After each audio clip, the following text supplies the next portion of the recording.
8월 한 달 동안 복음서에서 만나는 하나님의 은혜라는 주제 말씀을 나누고 있습니다. 지난주에는 마태복음을 보았죠. 마태복음을 통해서 우리의 본성을 거스리는 은혜에 대해서 말씀을 나눴습니다. 오늘은요, 마가복음을 보겠는데요. 마가복음을 통해서 반전의 예수를 따르는 역설적 살, 이러한 내용의 이러한 제목의 말씀을 여러분과 나누고자 합니다. 여러분, 반전이 뭡니까? 반전이 뭐죠?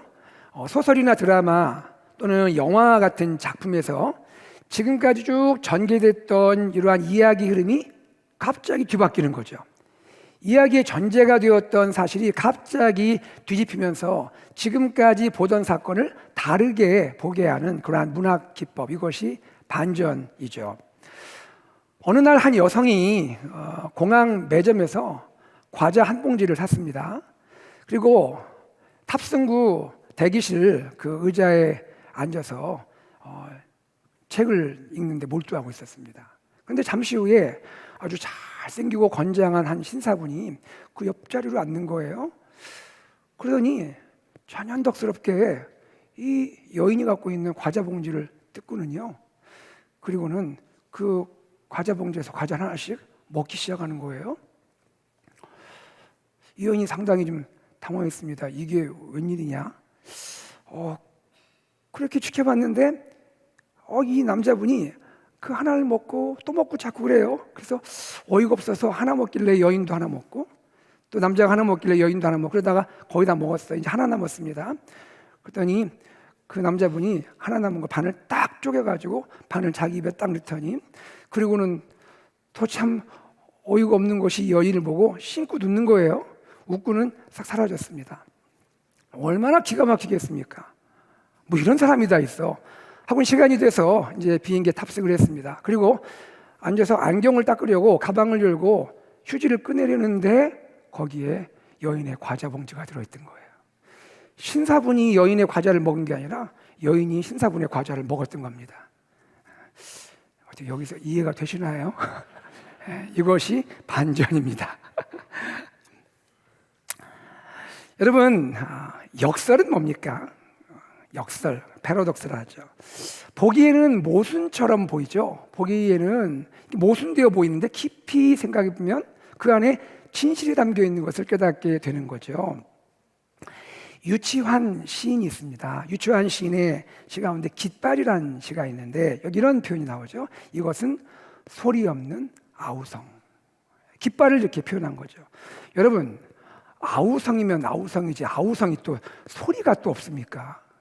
어떻게 아우성이 소리가 없냐고요. 이것은 뭘 말하죠? 지금 이상을 향한 간절한 그리움을 시인이 역설적으로 표현하고 있는 거죠. 김영란 시인의 시 가운데 모란이 피기까지라는 시가 있죠. 그 가운데 이런 표현이 있습니다. 찬란한 슬픔의 봄. 봄을 슬픔으로 표현하고 있는데요. 슬픔이 또 어떻게 찬란합니까? 그렇죠? 이게 뭘 말합니까? 아프고 슬프지만 절망적인 슬픔이 아니라 그것을 초월하는 아름답고 화려한 슬픔이라는 것을 역설적으로 표현하고 있는 거죠. 영국의 시인 가운데 윌리엄 월스워즈가 있죠. My heart leaps up이라는, 우리는 무지개라는 그 제목으로 번역되어 알려지기도 했는데요. 이 시 가운데 이런 표현이 있습니다. 어린이는 어른의 아버지. 어린이는 어른의 아버지. 아니, 어떻게 어린이가 어른의 아버지가 됩니까? 시는 뭘 말하는 거죠? 이 어른들이요, 어린이가 갖고 있는 이 소중한 가치들, 이 소중한 가치들 어른들이 세월이 가면서 그것을 잃어버리고 있다는 거예요. 그 점에서 이것을 갖고 있는 어린이는 어른의 아버지다, 이렇게 역설적으로 표현하고 있다는 거죠. 여러분, 왜 제가 처음부터 반전을 이야기하고 역설을 이야기할까요? 오늘 우리가 나눌 이 마가복음은요, 예수님의 반전과 예수님을 따르는 제자들의 역설적인 삶을 보여준다는 것이죠. 마가복음 1장 1절은 이렇게 시작을 합니다. 다 같이 한번 읽어보겠습니다. 시작. 하나님의 아들 예수 그리스도의 복음의 시작이라. 하나님의 아들 예수 그리스도의 복음의 시작이라. 여기서 그리스도란 말이 나오죠. 예수님을 그리스도란 말하는데 그리스도는 어떤 뜻입니까? 왕이라는 의미예요. 그리스도는 다른 말로 하면 메시아고요. 그 뜻은 기름 부음 받은 자, 즉 왕을 의미하는 말이에요. 예수님을 그리스도 왕이라 말합니다. 자, 그리고 나서 마가복음 1장부터 8장까지 쭉 진행돼요. 한번 잘 보세요. 1장 1절 나오고 나서 1장부터 8장까지 쭉 진행되면서 이 내용 가운데 뭘 보여주냐면 왕이신 예수님을 보여주고 있어요. Jesus is King. 어떤 일이 있었나요? 회당에서 예수님 말씀 가르치실 때 말씀 듣는 회중들이 예수님의 가르침 설교에 압도당합니다. 그리고 이렇게 고백합니다. 마가복음 1장 22절에 보니까 이분의 가르침은 권위 있는 자와 같아. 무슨 바리새인 서기관의 가르침이 아니야. 권위 있는 자의 가르침이야. 이렇게 반응합니다. 예수님은요 또한 더러운 귀신 들린 사람을 고치죠. 수많은 병든 사람을 치유하십니다.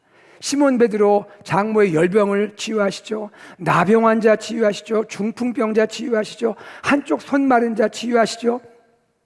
12회간 이 혈루증으로 고생했던 여인 치유하시죠. 이방 여인 수로보이니게 출신의 이 여인의 딸을 치유하시죠. 심지어는요 죽은 회당장의 딸을 살려내시는 일까지 하십니다. 그뿐인가요? 말씀으로 그 막 거칠게 요동하는 풍랑을 잠잠케 하십니다. 그럼 물 위를 걸어오세요. 그리고는요 오병이어 기적을 행하시죠. 오병이어가 뭐죠? 물고기 그죠? 2마리와 떡 5개 이걸 가지고 기적을 일으키잖아요. 5,000명의 남자와 여자 어린아이를 먹이시죠. 그리고는요 질병이요 물고기 2마리와 떡 7개를 가지고 4,000명을 먹이는 그러한 기적까지 행하십니다. 이처럼 마가복음은요 1장에서 시작된 예수님이 그분이 왕으로 수행하시는 이 사역이 8장까지 계속 진행되는 것을 우리에게 보여주고 있습니다. 자, 그리고요 예수님이 왕이신 것이 예수님이 왕이라는 것을 보여주는 그 최고 절정의 사건이 뭐냐면 8장 중반에 있는 칠병이어 기적 다음에 나와요. 여러분 칠병이어 기적이 어마어마한 사건인데 그 사건 다음에 예수님이 진짜 왕이구나, 예수님 왕이라는 걸 보여주는 최고 절정의 사건이 칠병이어 사건 다음에 나온다는 거예요. 그게 뭘까요? 베드로의 신앙 고백이에요. 베드로의 신앙 고백. 베드로가 어떻게 고백할까요? 마가복음 8장 29절 베드로의 고백 한번 읽어보겠습니다. 시작. 주는 그리스도 신이다. 다시 한번요. 주는 그리스도 신이다. 그리스도가 어떤 뜻이랬죠? 왕이라고 했잖아요. 베드로가 지금 뭐라고 고백합니까? 주님은 왕이십니다. 주님은 그리스도 왕이십니다. 이렇게 고백을 하고 있습니다. 베드로가 지금 고백하고 있는 이 내용은 마가복음 1장 1절에서는 마가복음을 시작할 때 우리가 들었던 말씀과 같다는 거죠. 하나님의 아들 예수 그리스도 왕의 복음의 시작이라. 그런데 여러분, 자 보세요. 예수님이 왕이신 것이 드러난 이 절정의 사건, 베드로의 신앙 고백이 딱 있은 후에 그 베드로의 신앙 고백 이후에 반전이 일어나는 거예요. 예수님이 이런 말씀을 하세요. 내가 죽을 거야. 내가 고난당할 거야. 내가 이제 죽게 될 거야. 이런 말씀을 하시는 거예요. 예수님이 지금 말하자면 왕으로 인정받은 그 최고 절정과 정점의 순간인데 그 순간에 예수님은 자신이 십자가에 죽으실 것을 예고하고 있다는 거예요. 그리고 마가복음 9장부터 이 왕이신 예수님, 분명히 왕이신데 이 왕이신 예수님이 예루살렘으로 가는 길을 걸어가신다는 거예요. 여러분, 예루살렘으로 가는 길은 뭘 의미하죠? 십자가를 지러 가는 길이에요. 십자가로 가는 길, 예루살렘으로 가는 길을 주님이 걸어가시더라 하는 거예요. 실제로요. 무엇을 말하죠? 왕이신 예수님은 베드로의 신앙 고백 이후에 예수님이 그리스도 왕이라고 인정받은 그 최고의 그분의 어쩌면 인생의 절정의 순간에 예수님은 십자가로 가는 길을 걷게 되신단 말입니다. 반전의 예수님이죠. 반전의 예수님이에요. 이 반전의 예수님의 모습은요, 사람들에게, 심지어 제자들에게도 충격이었습니다. 어떻게 왕이 십자가를 질 수가 있지? 어떻게 왕이 죽음의 길을 걸어갈 수가 있지? 여러분, 오죽하면 베드로가 막 만류하잖아요. 그러시면 안 된다고까지 하잖아요. 왜 예수님은 반전의 길을 걸으실까요? 그것은 먼저는 우리에게, 저와 여러분에게 진정한 해방을 주기 위함이에요. 예수님이 우리에게 주시는 해방은요, 단지 상황으로부터의 해방이 아니에요. 예, 물론 로마의 압제가 얼마나 크고 어려운 고통스러운 압제입니까? 그러나 주님이 우리에게 궁극적으로 주기 원하는 것은 상황으로부터의 해방이 아니에요. 주님이 우리에게 주고자 하는 해방은 자기 자신으로부터 해방이에요. 나 자신으로부터 해방시키는 거예요. 나의 죄로부터 나를 해방시키는 진정한 해방을 주기 원하신다는 거예요. 또한 주님은 왕으로서 왜 이 반전의 모습을 보여줄까요? 그것은요, 우리에게 참된 삶이 무엇인지 모범을 보여주고 있는 거예요. 어떤 삶이 참된 삶인지, 십자가를 지는 것에서 얻게 되는 이 놀라운 기쁨, 이 기쁨을 누리는 삶이 무엇인지를 주님이 보여주고 있다는 거예요. 반전의 예수님. 이 반전의 예수님은 그분을 따르는 제자들 안에 놀라운 일을 일으켜요. 여러분, 예수님 반전의 예수님이라 했습니다. 이 반전의 예수님이 예수님을 따르는 제자들 안에 놀라운 일을 일으켜요. 그게 뭘까요? 그것이 역설적인 삶을 일으키는 거예요. 제자들 삶 가운데 역설적인 삶을 일으켜요.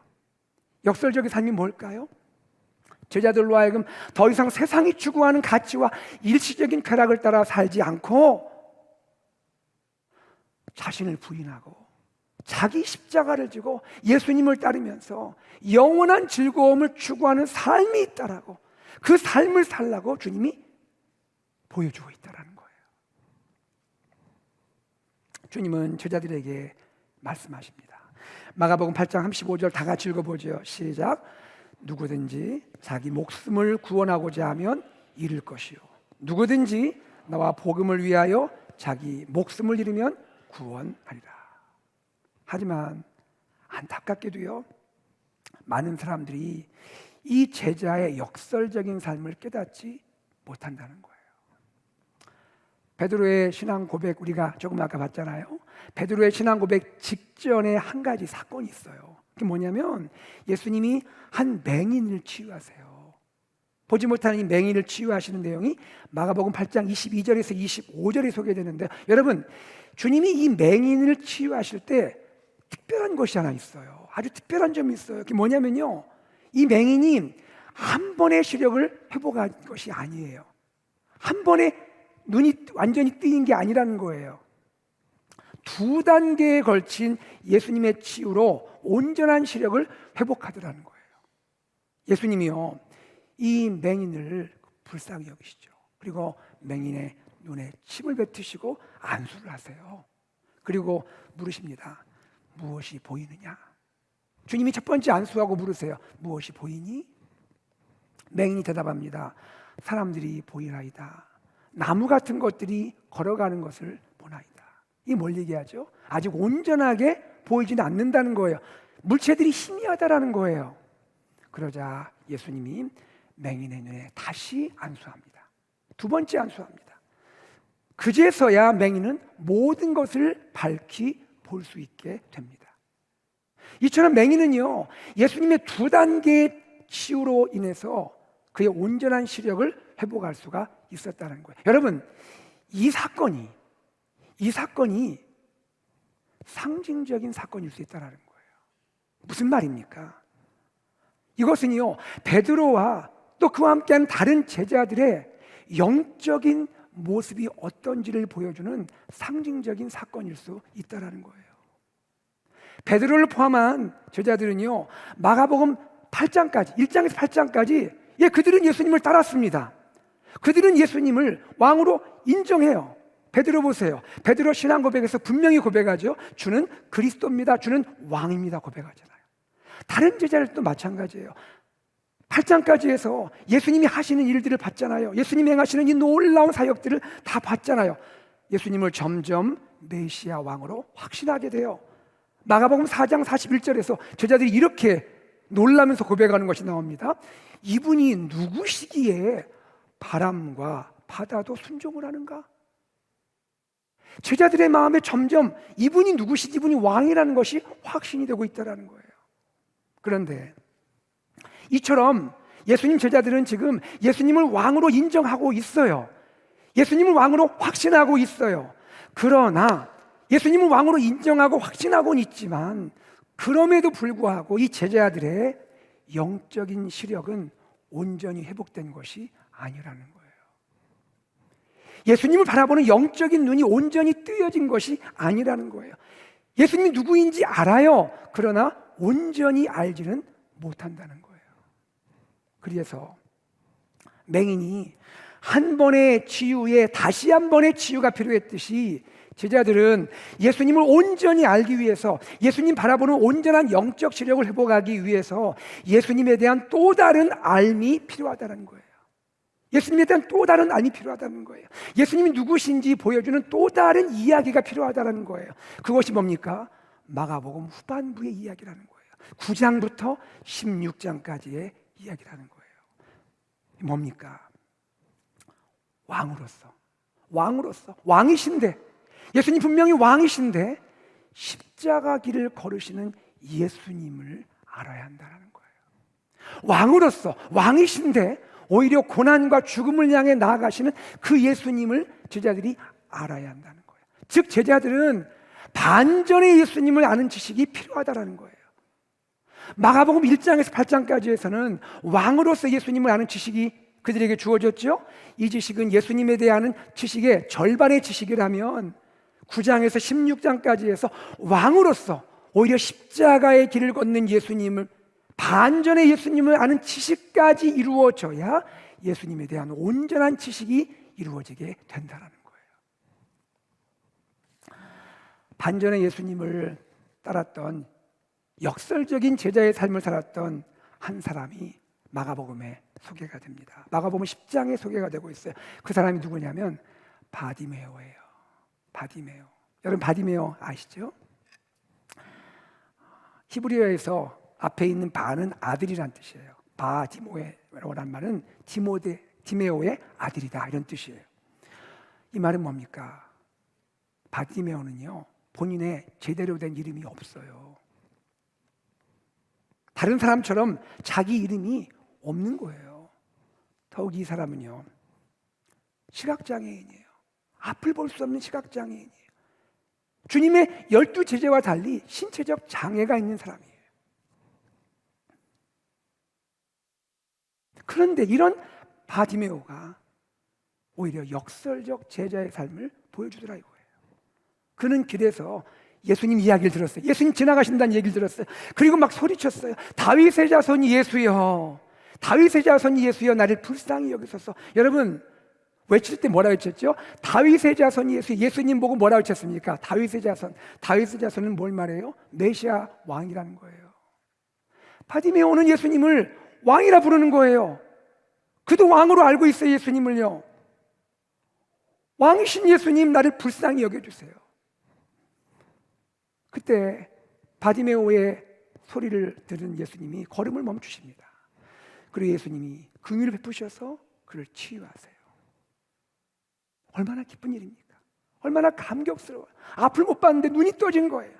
그런데 치유받은 바디메오가 치유받은 이후에 이렇게 행동을 했다고 성경은 기록합니다. 그 내용이 10장 52절 하반부입니다. 다 같이 읽어보겠습니다. 시작. 그가 곧 보게 되어 예수를 길에서 따르니라. 다시 한번요. 그가 곧 보게 되어 어떻게 했다고요? 예수를 길에서 따르니라.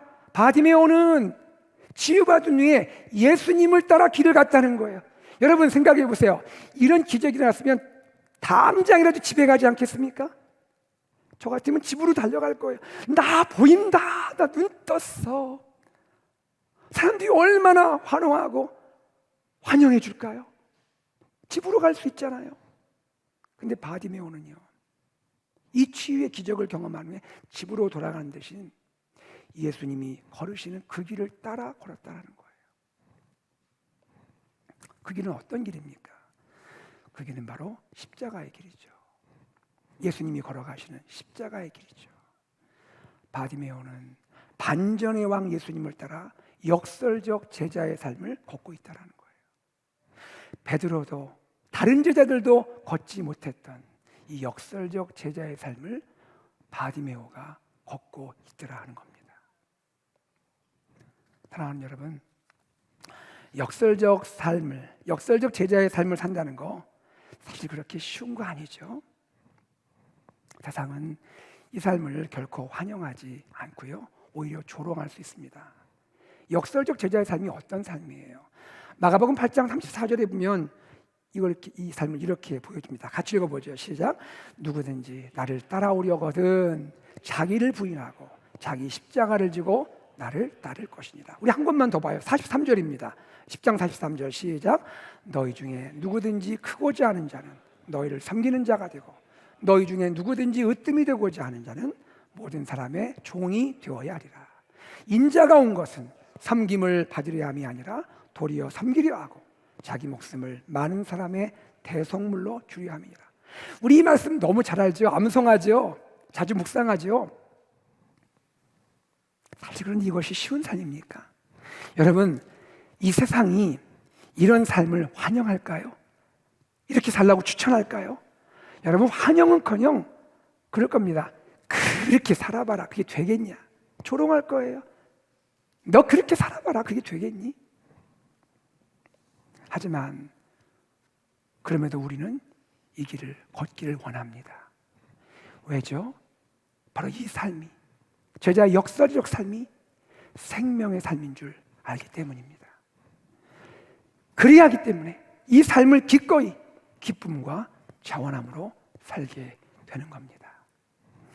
반전의 왕 예수님을 따르는 역설적 제자의 삶, 여러분, 이것이 은혜인 줄 믿습니다. 왜 은혜일까요? 이 세상은 이런 삶을 우리에게 줄 수가 없어요. 오직 하나님만이 그분의 사랑하는 제자들에게 이 삶을 주시는 거예요. 그래서 역설적 제자의 삶은 은혜인 것이고요, 은혜의 삶인 줄 믿습니다. 그리고 역설적 제자의 삶은요, 역설적 삶으로 가는 이 길은요, 그것이 진정한 삶으로 가는 길인 거예요. 우리 예수님께 죽음은 뭐였죠? 삶으로 가는 길이었잖아요. 그처럼 제자들에게 죽음은요, 진정한 삶으로 가는 길인 줄로 믿습니다. 예수님에게 십자가는 뭐죠? 십자가는 승리를 위한 길이었던 것처럼 예수님의 제자들에게 십자가는 위대한 승리로 나가는 길인 줄로 믿습니다. 예수님을 따르는 제자들의 역설적 삶에 대해서 C.S. 루이스가 이런 말을 남겼습니다. 우리가 얼굴을 찾을 때까지라는 소설에서 C.S. 루이스가 이런 말을 남겼어요. 간단한 말인데 제가 읽어볼게요. 죽기 전에 죽어. 그 후에는 기회가 없어. 저는 이 말이요, 루이스의 이 말이 너무너무 깊은 거예요. 계속 되뇌이고 묵상해 보았습니다. 죽기 전에 죽어, 이 말이 뭐예요? 우리 생명이 다하기 전에 내가 죽어야 한다는 거예요. 내 생명이 이 땅에서 끝나기 전에 나의 자아가 죽어야 한다는 거예요. 내가 죽어야 한다는 거예요. 그 후에는 기회가 없어요. 내가 죽을 기회가 없는 거예요.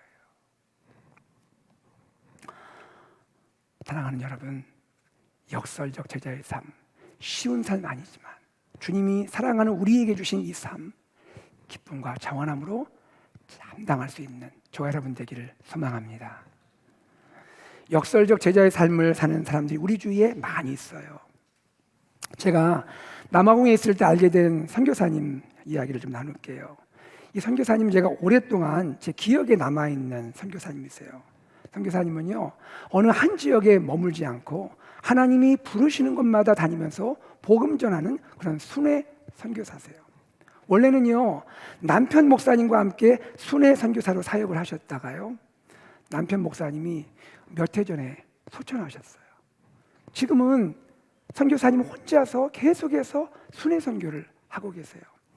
선교사님은 기후도 환경도 좋지 않은 그런 곳이더라도 하나님이 부르시면 마다하지 않고 찾아가는 거예요.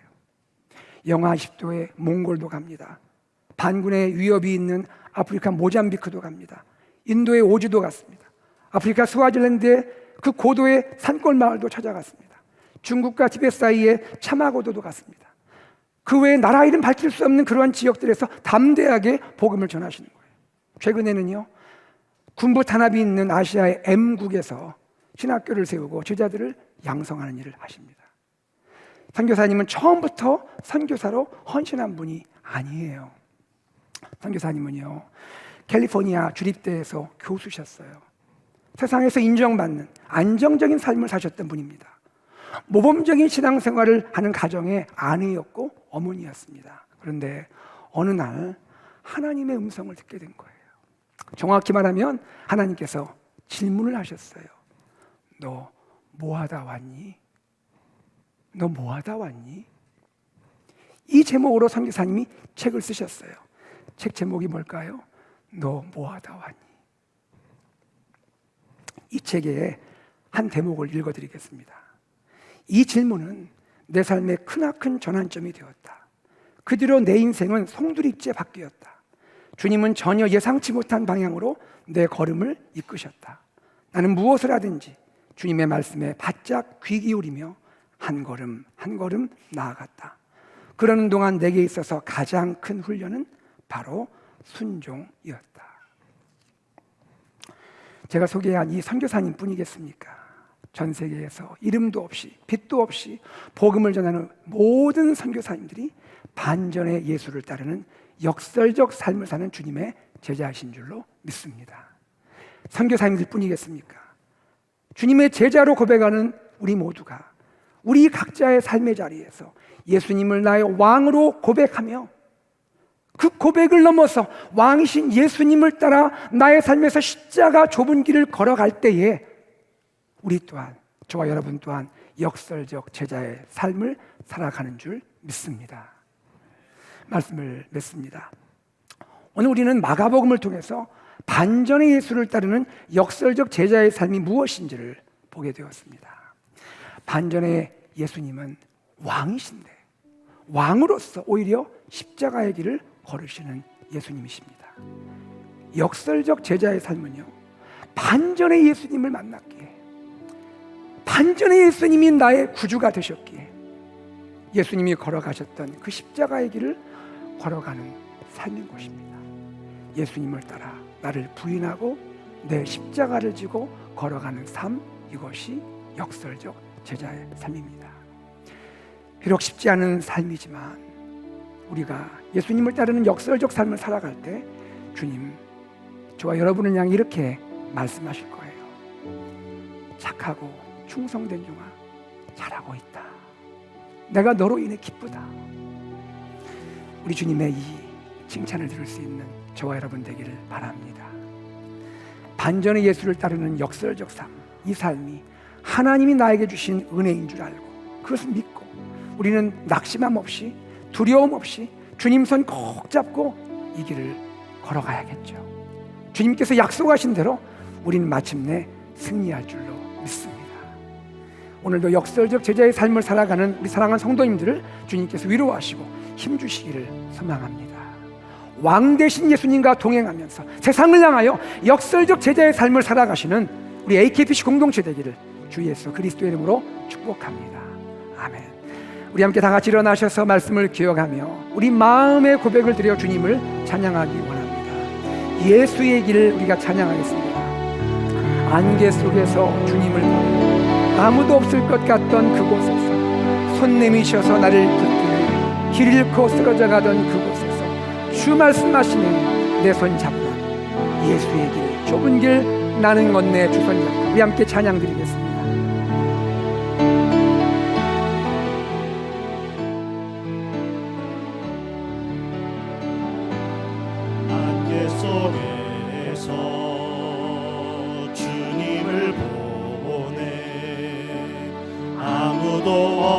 것 같던 그곳에서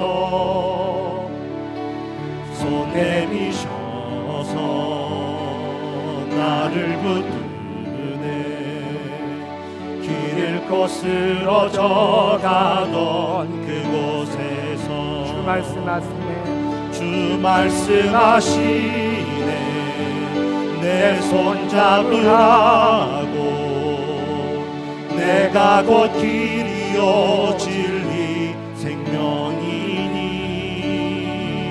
나 그 길을 보내 주 예비하신 곳 다른 길로 돌아서지 아니 예수의 길, 그 좁은 길, 예수의 길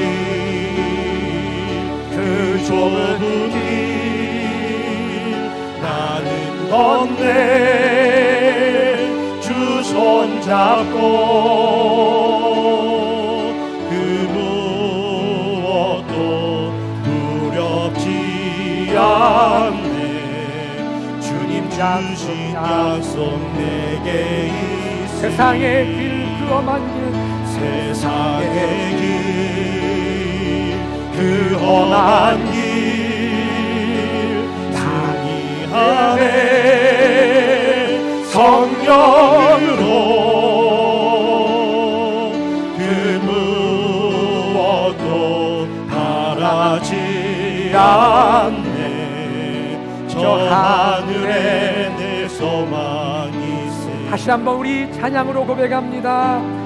안개 속에서 주님을 보내 주님을 아무도 없을 것 같던 아무도 없을 것 같던 그곳에서 손 내미셔서 나를 붙드네. 손 내미셔서 나를 붙들어 길을 거스러지던 그곳에서 길을 거스러져 가던 바로 그곳에서 주님 말씀하십니다. 주 말씀하시네 내 손 잡으라고 내가 곧 길이요 진리 생명이니 나 그 길을 봅니다. 나 그 길을 보내 주 예비하신 곳 다른 길로 돌아서지 우리 다 같이 두 손을 들고 고백하면 좋겠습니다. 예수의 길, 예수의 길 그 좁은 길 나는 건네 나는 건네 주 손잡고 그 무엇도 두렵지 않네 주님 주신 약속 내게 세상의 길, 그 험한 길, 세상의 길, 그 험한 길, 승리하네 성령으로 그 무엇도 바라지 않네 저 하늘에 내 소망 이것이 있으니 다시 한번 예수의 길, 예수의 길, 그 좁은 길, 나는 건네 주 손잡고 그 무엇도 두렵지 않네 주님 주신 약속 내게 있으니 그렇습니다. 세상의 길, 세상의 길, 그 험한 길, 승리하네 성령으로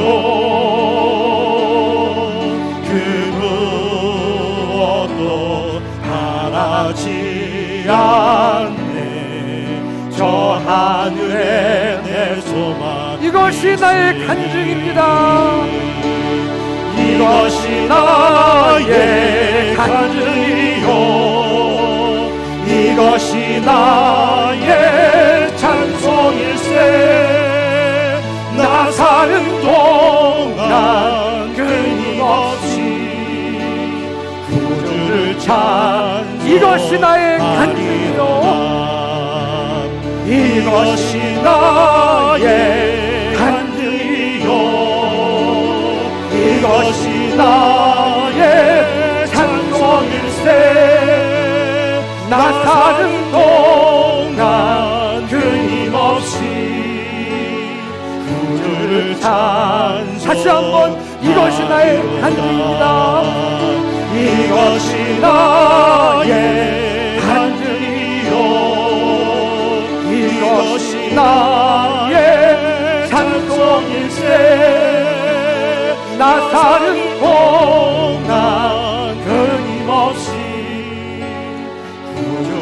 찬송하리로다. 할렐루야. 이 시간 우리가 주님께 간절히 기도하기 원합니다. 하나님 아버지, 주님은 왕이시지만 나를 구원하시기 위해서, 무엇이 참된 삶인지 보여주시기 위해서 왕이신 주님이 몸소 십자가의 길을 걸어가셨습니다. 그 예수님으로 인해서 구원받은 내가, 주님의 자녀된 내가 주님이 걸어가신 그 길을, 역설적 제자의 삶을 살아가기를 원합니다.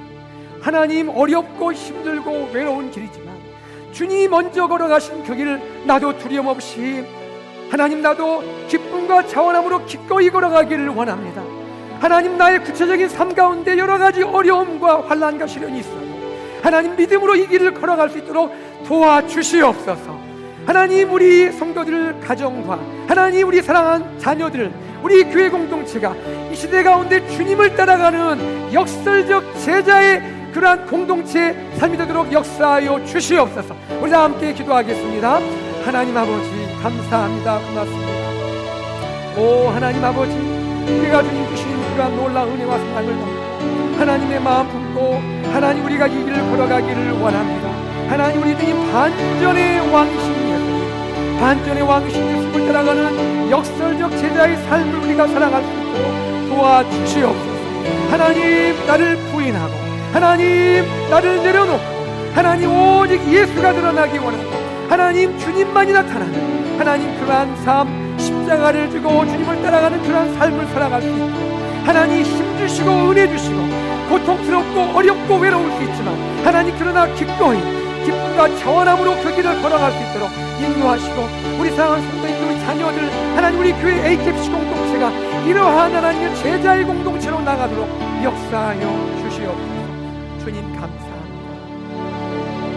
주 예수 그리스도의 은혜와 하나님의 사랑과 성령의 교통하심이, 반전의 왕이신 예수님 따라가는 제자의 삶 가운데 주님 따라 우리도 역설적 제자의 삶을 살기로 기도하고 결단하는 사랑하는 모든 AKFC 믿음의 가족들 위해, 우리 사랑하는 다음 세대 위해, 특별히 어제 이 무더운 날씨에도 주의 사랑의 마음 품고 이웃을 사랑하는 마음으로 선한 바자회를 아름답게 진행한 우리 모든 여선교회 회원들 위해 지금부터 영원토록 함께 있을지어다. 아멘.